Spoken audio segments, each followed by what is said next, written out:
work at a gas station in rural Pennsylvania. It's a boring job, but it's pretty easy and it pays alright. A few weeks ago, this new guy started. I'll call him Jeremy.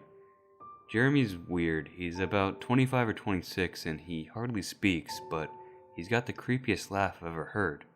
My boss and I have both noticed this, but it's never been a problem, so there's not much we can do about it.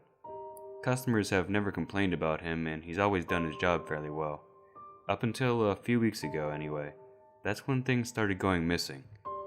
Employee theft can be a problem at any business that sells consumer goods, and there's only one person working at a time at this gas station. It's a pretty small place. About 2 weeks ago, my boss started noticing that we were short on motor oil. At first, it was a few containers at a time, then entire shelves and boxes from the back room. Pretty soon, entire shipments would be gone the day after we got them, and it would be always right after Jeremy's shifts. My boss had checked the security camera tapes from every single night he worked, but he could never catch him in the act. Jeremy would lock up at closing, then the motor oil would be gone the next day. My boss usually takes the tapes home with him to try and catch Jeremy stealing, but his daughter had a softball game last night, so he asked me to watch the tape for him. He offered to pay me overtime under the table, so obviously I took the offer. There are 3 cameras, so he gave me 3 different tapes to check. I figured it would be a long night, but I'm trying to save up for vacation, so I really need the money. I took the tapes home, popped them in the old VCR, and sat back. 2 days ago, the last time he worked, Jeremy started at 4 p.m. Everything seemed pretty normal at first. He counted up his drawer, switched off with the girl who was working before him, and waited for a customer. The first person who came in was Mrs. Templeton. The timestamp on the video read 4:03, a regular. She picked up her cigarettes and a newspaper and paid with a 20. Nothing unusual there. The next customer was some local guy named Ron. He drives a motorcycle, usually comes in every few days. He filled up his tank, got a bag of beef jerky, paid with his credit card, and then left. Next was some guy with a cowboy hat. I'd never seen him before, but we get plenty of strangers passing through, just like any gas station. He got $40 worth of diesel fuel, paid with a $100 bill, and went on his way. I sat back inside. The only thing more boring than doing this job was watching someone else do it. My boss's offer was enough to keep me watching though, so I left the tape on.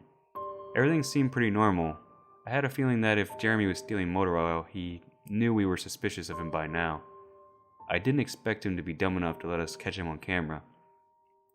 Things stayed boring and routine until about 5 o'clock. At 5:03, Mrs. Templeton came back in. She must have forgotten something. But she didn't. She bought the same pack of cigarettes as before in the same newspaper. She paid with another 20. That's odd, I thought, but then, again, she's a little absent-minded. I thought Jeremy should have told her she already got her smokes, but it's not against the rules to sell somebody the same thing twice. That's when Ron came in again. He bought another tank of gas for his motorcycle again. I later checked the outdoor camera because I thought maybe he had another car he wanted to fill up. And the same pack of beef jerky. He paid with his credit card again. No big deal. I figured this was just a weird coincidence. Mrs. Templeton is forgetful and Ron probably owes more than one Harley. That's when the guy with the cowboy hat came back in.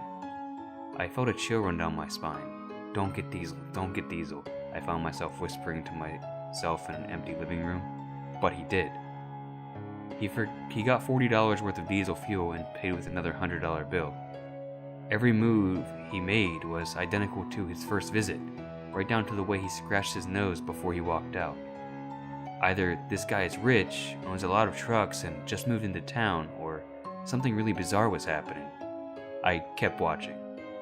Every customer for the next hour was the same as before. Every single one. I was seriously freaked out, and then at 6:03, Mrs. Templeton walked back in. She bought her cigarettes and newspaper again and paid with a 20 again. I thought I was going to lose it. I only watched another half an hour before I started fast forwarding through the rest. It was all the same. Every customer would come in at the exact same times, exactly 1 hour apart. Now, I know what you're thinking. That sneaky motherfucker Jeremy had messed up with the tapes. He had a run of a loop his first hour of business over and over again. That wasn't the case. There are windows around the cash register area that the camera covers, and I watched the sunlight fade as time ran on. Jeremy's routine didn't loop over.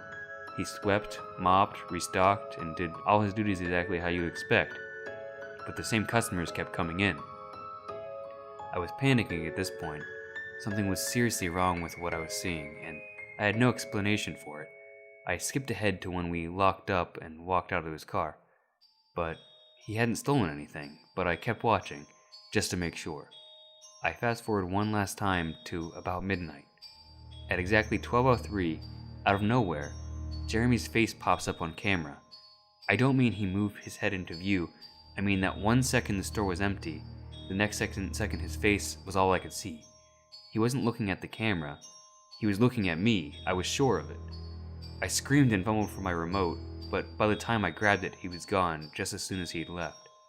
One frame he was there, the next he wasn't. My hands were shaking like crazy, but I popped in another tape. The other indoor camera shows the back area by the cash register, and I'd be able to see how he got up to put his face in the camera like that. I skipped ahead to 12:03, but there was nothing. I would have been able to see him standing on a chair or something on this tape, but he wasn't there. I didn't see him enter the store at all after he left. It's like he wasn't really there. He doesn't know the security code, and no alarms were triggered that night after he locked up. What I did see, however, was that at 12:03, the motor oil vanished off the shelf. All of it. Same as Jeremy's face. 1 second it was there, and the next it wasn't. I turned that tape off and went to bed, but I didn't get a wink of sleep. My body is exhausted right now, but my mind is racing. The tape was undoubtedly the creepiest, most disturbing thing I've ever seen in my life. I work in a few hours. My boss asked me to bring the tapes back in and let him know what I found, but really, what the hell am I going to say? Jeremy works the night shift tonight, directly after me, and the plan is for my boss to come in just before I leave and confront him with me, as I'm supposed to be the one who caught him stealing. I have no idea what I'm going to do.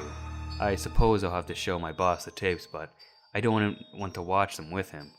I'll never want to see something like that again. I can't get the image of Jeremy just smiling directly into the camera out of my mind. It was the creepiest look I've ever seen on another human being's face. Anyway, I'm gonna try to get some last minute sleep before I have to go in and deal with this. I'll let you guys know what happens. Update, 2:49 p.m. Updating from my phone. Apologies in advance for errors. My boss just finished watching the last of the tapes. I told him what to expect, but you really can't prepare someone for something like that. He's scared shitless, I still am too, and Jeremy is due to come in at 4. We've got a little over an hour to get our shit together, but neither one of us knows what to say to him. Is he just a fucked up guy who likes to steal motor oil and scare the shit out of people? Or is he something else? I don't know if this is crazy, but does anyone think he could have anything to do with the time loop? My boss said he never noticed anything like that in the other tapes, but the way he popped up in this one made me think he knew I would be watching. It's like he wanted me to see what he could do, like he was showing off or something. The way he smiled into the camera was like a little kid showing you a sandcastle they just built or something. I don't know, it probably sounds crazy, but I sure feel the part. I'm going to talk to my boss some more. We have to calm ourselves down to figure out how to handle this. I'll update again tonight, but I have a really bad feeling about how this is going to play out. Update, 4:33 p.m. No sign of Jeremy. Tried calling him, but his phone has been disconnected. We're calling the police. Update, 5:33 p.m. No sign of Jeremy. Tried calling him, but his phone has been disconnected. We're calling the police. Update, 6:33 p.m. No sign of Jeremy. Tried calling him, but phone has been disconnected. We're calling the police. Update, 7:33 p.m. No sign of Jeremy. Tried calling him, but his phone's been disconnected. We're calling the police. Update, 8:33 p.m. No sign of Jeremy. Tried calling him, but phone has been disconnected. We're calling the police.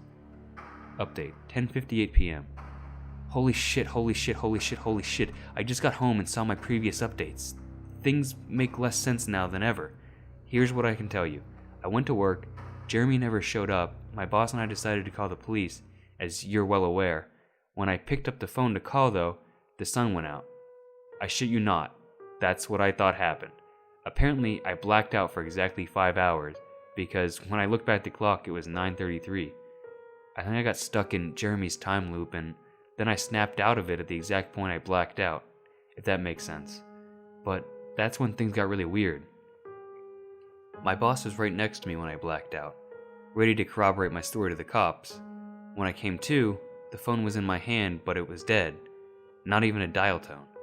My boss was still right there, but he wasn't moving. He was standing up, but frozen. I looked at the clock again, and it wasn't moving. The second hand was stuck on the 12. It was exactly 9:33. Exactly. The clock on the register, the computer screen wasn't moving either. My phone was frozen.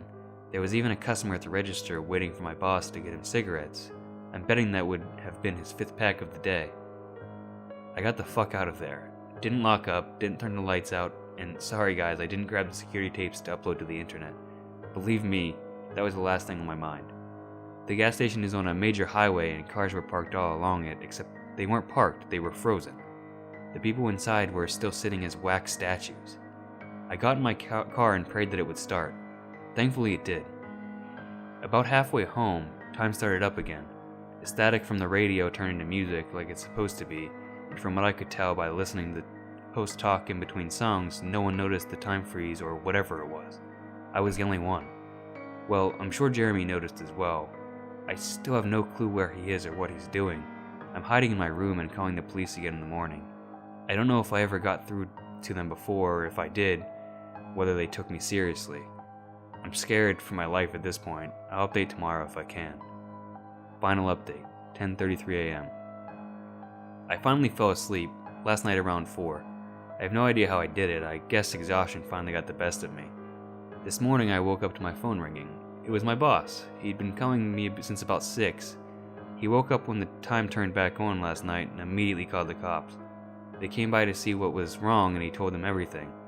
The police around here are small-time guys. They were more concerned with the missing motor oil than anything, but my boss figured he would take it as long as he had their attention, and they decided to go looking for Jeremy.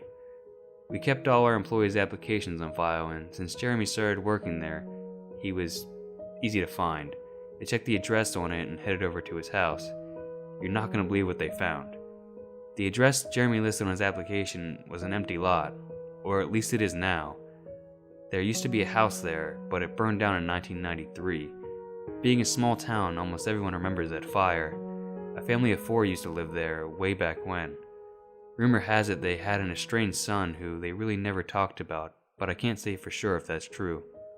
What I can say is true is that after that insurance investigation, the fire was ruled an arson. The entire house was soaked in oil and torched with Molotov cocktail. The entire family was sleeping when it happened. None of them survived. They never caught the guy who did it. Rumor has it that when they tried the contact to the estranged son, no one could find him. Anyway, my boss called me and told me this, and I'm freaked out. Then he asked me to come to the gas station. What, are you crazy? I said, but he reassured me that the cops were with him. Then he dropped a bomb. The FBI were also in town and they were going to talk to me one way or another, so I might as well come in. It was about 7:15 and I wanted to go back to bed, but I figured I wouldn't be able to sleep much more anyway, so I went down. 4 men in suits greeted me and told me to have a seat. We went over everything 2 or 3 times until they got all the details down. I told them about Jeremy, the security tape, last night at work, everything. Finally, after I finished, one of the agents said, "Oh Christ, we've got another one on our hands." Then they made me sign a bunch of papers saying I wouldn't tell anyone about what happened, so I can't say much more. I might be breaking law just by posting this. So now I'm home. I'm not sure what to do with myself. That agent's words when I told him the story are going to haunt me for the rest of my life. Anyway, I've got to go. I have some errands to run today, and then I have to go to work and pick up some tapes. My boss and I think this new guy, Jeremy, he's a complete creep, is stealing motor oil, and I have to watch the security footage to see if I can catch him doing it. I have better things to do, but my boss is paying me overtime, under the table, and I'm trying to save up for a vacation, so I could really use the money. It should be pretty simple. The oil always goes missing right after his shifts. I figure I'll just watch the tapes, catch him in the act, and that'll be that.